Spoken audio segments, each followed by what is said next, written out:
Mon nom est Bahlat Hamza, bienvenue dans ma chaîne I Love Science.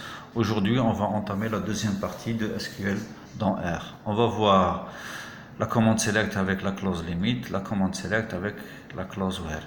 Je vous recommande de voir la première vidéo de la première partie. Alors, on va tout de suite actionner le RStudio pour passer au cas pratique.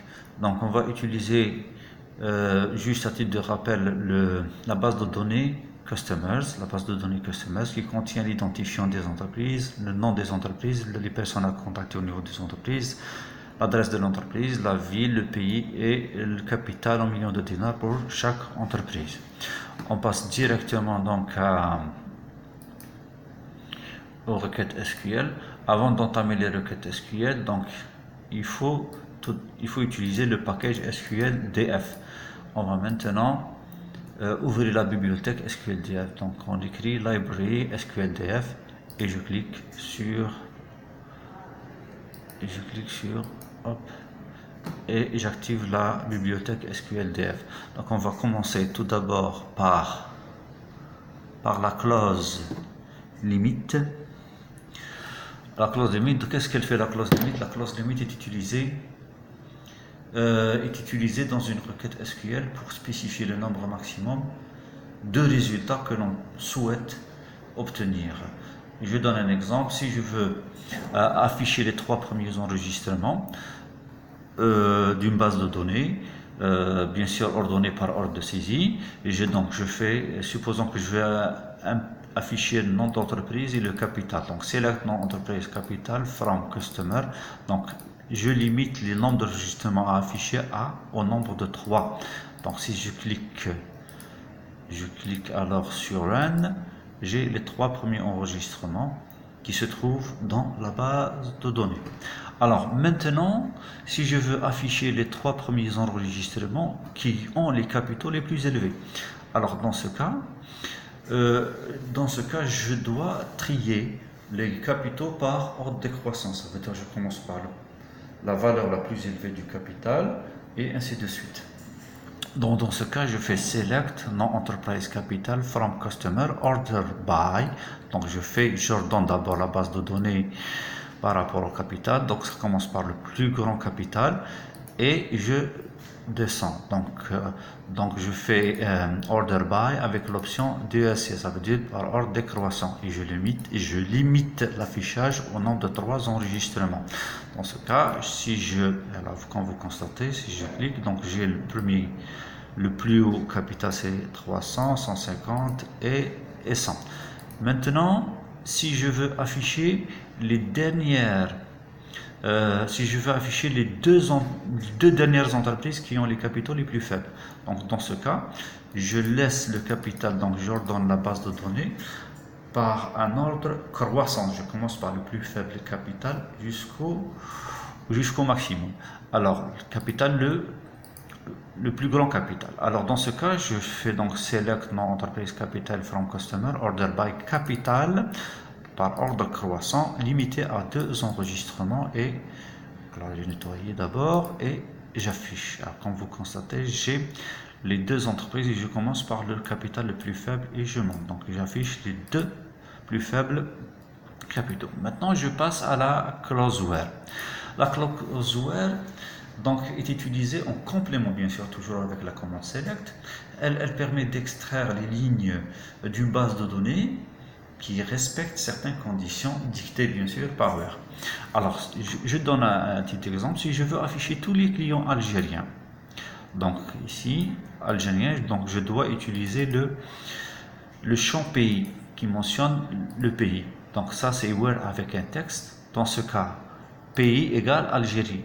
Comme Algérie c'est un texte de type texte, donc j'écris Algérie entre 2 apostrophes. Donc select toute la base de données, tous les champs customer quand pays égale Algérie. Donc alors je nettoie, hop, et j'affiche. Comme vous constatez, voilà, j'ai que le pays Algérie. Donc j'ai toutes les entreprises qui appartiennent au pays Algérie. Maintenant, si je veux maintenant, je vais afficher le client ID égale à 1. sachant que ID est une valeur numérique. Donc, select toutes les colonnes from customer where ID égale à 1. Quand vous constatez, j'écris pas 1 entre apostrophe parce que c'est une valeur de type numérique. Hein? Ok, je clique. Voilà, donc j'ai ID, voilà, ID égale à 1. Ah, maintenant, si je veux afficher le client dont le capital égale à 70 millions de dollars. Donc j'écris select étoile from customer where capital égale à 70 000. Donc j'écris normalement égale 70 sans mettre d'apostrophe puisqu'il est de type numérique et j'affiche. Voilà. Alors maintenant, supposons que je veux afficher tous les clients dont le capital est supérieur à 20 millions de dollars. Donc select le nom de l'entreprise, capital, customer, where, capital supérieur à 20 millions de dollars. Et je fais un run. Ok, voilà. Ici, j'ai toutes les entreprises qui ont un capital supérieur à 20 millions de dollars. Maintenant, si je veux afficher tous les clients, alors si je veux afficher tous les clients non algériens, ok, c'est-à-dire les clients non algériens avec, donc c'est un champ, donc c'est un champ de type texte, donc select non enterprise pays from customer where pays différent, ça c'est le signe différent, Algérie comme il est de type texte, donc je l'écris entre 2 apostrophes et je fais run. Quand vous constatez, donc tous les pays affichés sont différents du pays Algérie. Alors maintenant, si je veux afficher tous les clients dont le capital est entre 20 et 70 millions de dollars, ok, en utilisant les deux champs, alors donc select non enterprise capital from customer where capital, j'utilise donc l'opérateur between, where capital between 20 and 70, between c'est entre 20 et 70 millions de dollars. Alors je clique sur run. Alors comme vous constatez, tous les capitaux sont entre 20 et 70 millions de dollars, 20 compris, donc supérieur égal et inférieur égal, 20 compris et 70 compris. Alors maintenant, si je veux maintenant je vais utiliser un autre opérateur qui s'appelle l'opérateur in. Donc cet opérateur on l'utilise généralement dans les ensembles. Si je veux afficher tous les entreprises qui ont un ID dans l'ensemble de I6, donc select ID non enterprise from, donc pays from customer where ID in l'ensemble, dans l'ensemble de I6. Alors je clique. Alors vous voyez, quand vous constatez, c'est l'ensemble de I6. Maintenant si je veux afficher, donc j'utilise toujours la clause l'opérateur in, mais maintenant si je vais utiliser à l'intérieur, bien sûr, au lieu dans l'ensemble, au lieu des chiffres ou des nombres, je vais utiliser des chaînes de caractères. Alors, si je veux afficher tous les ID de nom, entreprise et pays des clients qui appartiennent à l'ensemble Algérie et Espagne. Ok, Algérie, Espagne et Algérie. Donc select ID enterprise pays from customer where pays, le pays se trouve dans l'ensemble Espagne et Algérie. Alors je vais cliquer sur run. Alors comme vous constatez, il y a tous les pays qui sont affichés, c'est Algérie et Espagne. Ok, maintenant si je veux faire le contraire.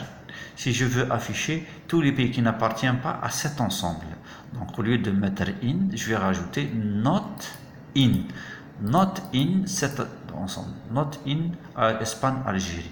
Alors dans ce cas, je fais run, ok, comme vous constatez, j'affiche les autres pays. Alors maintenant, si j'utilise l'opérateur like, si je veux afficher toutes les entreprises qui commencent par la lettre B, qui commence par like, c'est en français comme, on va dire c'est en français comme, ou qui, Alors, si je veux afficher toutes les entreprises qui commencent par la lettre B, alors je vais mettre select non-entreprise pay from customer, where non-entreprise like, alors B, puis un pourcentage. Donc, toutes les entreprises qui commencent par la lettre B et un pourcentage qui signifie n'importe quel nombre de caractères à la suite. Alors, dans ce cas, je clique sur Run. Alors, quand vous constatez, les entreprises qui commencent par B, c'est BNS et Behtia. Maintenant, je veux afficher toutes les entreprises qui se terminent par la lettre S. Donc, je fais la même chose, select non-entreprise, pays, from customer, where non-entreprise like, donc je mets le S à la fin. Le pourcentage représente un certain ensemble de caractères, une chaîne de caractères, et à la fin, c'est CS. Donc, si je clique pour exécuter cette requête, Run, alors quand vous constatez, toutes les entreprises qui se terminent par S s'affichent. Okay. Maintenant, si je veux afficher toutes les entreprises dont l'adresse contient Alger, donc AG se trouve au début, à la fin, au milieu de l'adresse, donc l'essentiel. Donc dans ce cas, que dois-je faire? Where address, like, je mets un pourcentage au début et à la fin d'Alger. Bien sûr, entre les apostrophes parce que c'est une chaîne de caractères. Alger, alors, se trouve au milieu d'un certain ensemble de chaînes de caractères. Dans ce cas, si je fais Run, alors j'obtiens, voilà, toutes les adresses qui contiennent Alger, au milieu de l'adresse, au milieu de l'adresse et à la fin de l'adresse. Alors maintenant, passons à l'opérateur AND. Si je veux maintenant afficher toutes les entreprises dont le capital, dans les capitaux des clients sont supérieurs à 20, supérieur ou égal à 20 et inférieur ou égal à 70. Dans ce cas, on a une intersection des deux ensembles, supérieur à 20, égal à 20, inférieur ou égal à 70. Donc c'est une intersection. Alors on va utiliser l'opérateur AND. Donc where, donc custom from custom, where, capital supérieur ou égal à 20 et inférieur ou égal à 70. Alors ici, donc je vais cliquez sur N pour afficher, comme vous constatez, donc supérieur ou égal à 70 et inférieur ou égal supérieur ou égal à 20 et inférieur ou égal à 70. Maintenant, si je veux afficher tous les clients dans le capital est inférieur à 20 et supérieur à 70. Ici, il n'y a pas d'intersection. Tout ce qui est inférieur à 20 ne peut pas se rencontrer avec tout ce qui est supérieur à 70. Dans ce cas, on utilise l'opérateur OR. On utilise l'opérateur OR. Alors, voilà, on utilise l'opérateur OR. Donc, on va dire where capital supérieur à 70 or capital inférieur à 20. Alors, je vais exécuter la requête. Et voilà, donc supérieur à 70, on a 100, 300 et 150. Inférieur à 20, on a 8. Sur cela, je vous remercie pour votre attention et à la prochaine.